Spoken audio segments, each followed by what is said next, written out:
Vamos en este ejercicio a resolver el siguiente problema y nos da un problema geométrico donde aparecen ángulos en una figura, donde aparecen segmentos y rectas, etc. Vamos a leerlo. Dice, en la figura A, E y F, esos tres puntos son puntos alineados. Esto es importante, porque si los puntos están alineados, los tres están sobre una recta. Eso quiere decir que los tres se encuentran sobre una recta, formando un ángulo de 180 grados, o sea, completo. ED es el segmento y DF me dice que son perpendiculares, que decir que este ángulo es un ángulo recto, es un ángulo de 90 grados, por ser perpendicular. Y con estos datos, dándome este ángulo que mide 30 grados, este 50 y este 60, estos tres consecutivos, me piden calcular el ángulo X que se encuentra interior al triángulo EDF. Entonces comenzamos. Si los tres puntos están alineados, que sería la primera propuesta que tenemos aquí de acuerdo al dato, el primer dato sería este, tres puntos alineados. Quiere decir entonces que el ángulo de 30 grados más el ángulo de 50 grados son dos ángulos consecutivos sobre la recta, más el otro ángulo que se encuentra sobre la recta, que es 60, más el cuarto ángulo, que sumaría en este caso, vamos a marcarlo aquí, estos cuatro ángulos, vamos a llamar este ángulo, llamarlo alfa. Estos cuatro ángulos están sobre una recta y por lo tanto suman 180 grados, más el ángulo alfa, por ser los tres puntos alineados, están sobre una recta y suman 180 grados. Esto me permite entonces calcular el ángulo alfa, que es un ángulo interior al triángulo EDF.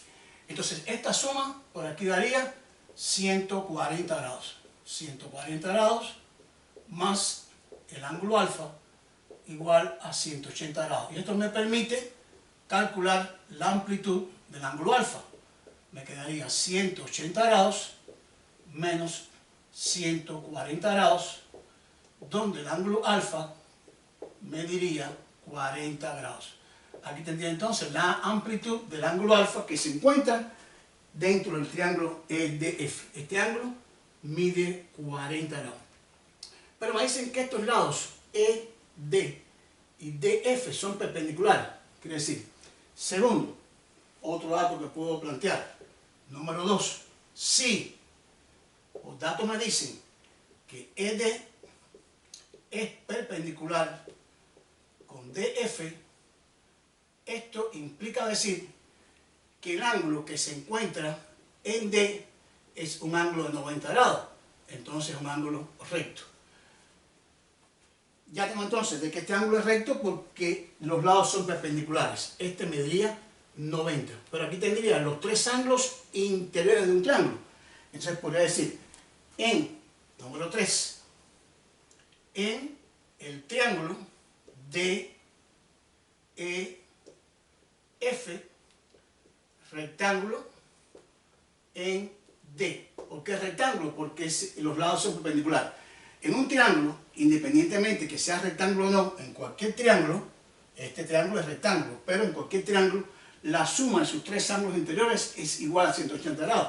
Quiere decir, el ángulo alfa más el ángulo que está en D más el ángulo X es igual a 180 grados por la suma de los tres ángulos interiores de ese triángulo. Alfa lo calculamos, en este caso, que es 40 grados, el ángulo D, que es un ángulo recto, por ser perpendiculares, más el ángulo X es igual a 180 grados.